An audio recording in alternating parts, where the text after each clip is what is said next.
మన దగ్గర ఈ గ్రేటర్ హైదరాబాద్ 180 కిలోమీటర్ల రేడియస్ లో ఎన్ని కార్పొరేషన్లు ఉన్నాయి సార్? 7 పైకి కార్పొరేషన్స్ ఉన్నాయి. ఇస్తానండి సురేష్ గారు. 10 జిల్లాల్లో 7 జిల్లాలు గ్రేటర్ హైదరాబాద్ టచ్ చేసినప్పుడు మావిగానని కాన్సెప్ట్ మచిలీపట్నం తప్పే ఉంది. శేఖర్ మీ ప్లాన్ ఏంటి సార్? ఒక విషయం అండి, రోజా గారి గురించి మాట్లాడుతూ రోజా ఒప్పుకున్నారు కదా, సబ్జెక్ట్ తెలిస్తే మాట్లాడు.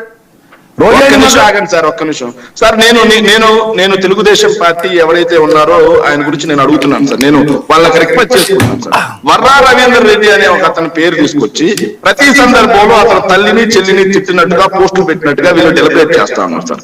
వర్రా రవి అనే పేరుతో ఫేక్ అకౌంట్ ఓపెన్ చేసి విశాఖపట్నంకి చెందినటువంటి ఐటీడీపీ కార్యకర్త చేసినట్టుగా మేము అరెస్ట్ చేసి అతను జైల్లో కూడా పెట్టాం సార్. అయినా సరే ఈ రోజుకి మీరు ఇదే మాట మాట్లాడుతున్నారు కదా. మరి వర్రా రవి ఒక రోజు ఇంటర్వ్యూలో మిమ్మల్ని క్లియర్ గా అడిగాడు, అయ్యా నేను వైఎస్ ఏదైతే విజయమ్మ గారిని కానీ షర్మిలమ్మ గారిని కానీ నేను తిడుతున్నట్టుగా పెడితే అధికారం మీద నన్ను ఊరేయండి అని చెప్పాడు. చెప్పాడు సార్. చెప్పారు కదా పాయింట్. సార్ మీరు దయచేసి అట్రాదు, నన్ను ఊరేయండి అని చెప్పాడు సార్.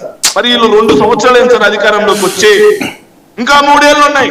వర్రా రవీంద్ర రెడ్డి అది చేసింది నిజమైతే నిరూపించి ఊరంటే ఏంటి ఆయన అడుగుతున్నాడు. లేకపోతే అంతే, లేకపోతే ఒక్క నిమిషం సార్. వీళ్ళు అమరావతి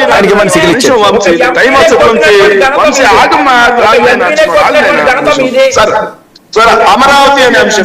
అమరావతి అనే అంశం మీద వీళ్ళు ఏదో చట్టబద్ధత తెచ్చాము అది ఇది అని చెప్తున్నారు సార్. మరి కాపు రిజర్వేషన్ ఎందుకు చట్టబద్ధత తేలేదు సార్? ప్రత్యేక హోదా ఎందుకు చట్టబద్ధత తేలేదు సార్? దుగిరాజపట్నం పోర్ట్ ఎందుకు చట్టబద్ధత తేలేదు సార్? కడప స్టీల్ ప్లాంట్ గురించి ఎందుకు లేదు సార్? కేంద్ర ప్రభుత్వ రంగ సంస్థల గురించి ఎందుకు లేవు సార్? అదేవిధంగా వెనుకబడిన ప్రాంతాలకు వచ్చినటువంటి ప్రత్యేక ప్యాకేజ్ గురించి ఎందుకు లేదు సార్? అసలు విభజన చట్టంలో సెక్షన్ 5 లో రాజధాని నిర్మాణ బాధ్యత కేంద్ర ప్రభుత్వం ఉంది సార్. మరి కేంద్ర ప్రభుత్వం నిర్మించాలి కదా. మరి కేంద్ర ప్రభుత్వం నుంచి గ్రాంట్ గా రూపాయలు అడిగారా? కేంద్ర ప్రభుత్వం గ్రాంట్ గా రూపాయలు ఇచ్చిందా? మరి అది అడుగుతున్నాం, దానికి సమాధానం చెప్పండి సార్. సమాధానం చెప్పకుండా ఎప్పటికే 50,000 కోట్ల రూపాయలు అమరావతి పేరుతో అప్పులు చేసి అధిక వడ్డీలకి 14,720 రూపాయలు స్క్వేర్ ఫీట్ కి పెట్టి ప్రపంచంలో ఎక్కడ దోచుకుంటూ అడిగితే రాజధాని 12 సంవత్సరాలైన ఒక్క రైతు కూడా ఎక్కడ ఫ్లాట్ ఉందో ఒక ఫ్లాట్ ఎవరైతే ఇవ్వకుండా అడిగితే రాజధాని ద్రోహులు అంటారా? రైతులకి 1,00,000 రుణమాఫీ చేస్తా అని చేయకుండా అడిగితే రాజధాని ద్రోహులు అంటారా? రైతులకి 25 లక్షల రూపాయల వడ్డీ లేని రుణాలు రాజధాని ప్రాంతంలో వాళ్ళకి ఇస్తా అని ఇవ్వకుండా అడిగితే రాజధాని ద్రోహులు అంటారా? తిట్టిస్తారా? అమరావతి ఏదైతే ఆంధ్రజ్యోతి రాధాకృష్ణ చేత సరే ఆ ప్రాంతంలో ఉచిత విద్యా వైద్యం ఇస్తా అని చెప్పి ఆంధ్రజ్యోతి రాధాకృష్ణ చేత కుటుంబాన్ని కాదు శేఖర్, మీరు వస్తే మారుస్తారా సార్? మేము ఒక విషయం చెబుతున్నాం సార్, మేము ఎప్పుడు కూడా అమరావతికి వ్యతిరేకం కాదు, కాకపోతే కేవలం అమరావతి ప్రాంతంలోనే అనే మాటకు వ్యతిరేకం. Okay okay right okay. Suresh sir, ఇప్పుడు వర్మ గారు ఇప్పుడు ఏంటంటే మనం మాట్లాడుకున్నా ముందు అవసరమైతే ఇంకో శేఖర్ రెడ్డి గారికి ఇంకో తర్వాత ఒక 5 నిమిషాలు టైం ఇవ్వండి సార్. మా రిక్వెస్ట్ నేను కూడా తొందరగా ముగిస్తాను, నా కోసం ఆయన టైం ఇస్తాను. ఆయన మాట్లాడాలి ఈరోజు. జగన్మోహన్ రెడ్డి గారు తీసుకున్న స్టాండ్ ఎంతవరకు రైటు?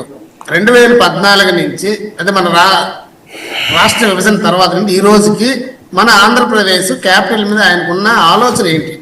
అది క్లారిటీగా ఆంధ్ర ప్రజలకు చెప్పాల్సిన అవసరం ఉంది. ఎందుకంటే నువ్వే 30,000 ఎకరాలు చాలు, ఇంకా ఎక్కువ కావాలంటావు. సురేష్ గారు మీకు ఆన్సర్ నేను చెప్తా, మీరు ఏమనుకోకపోతే 24 దాకా రాజధాని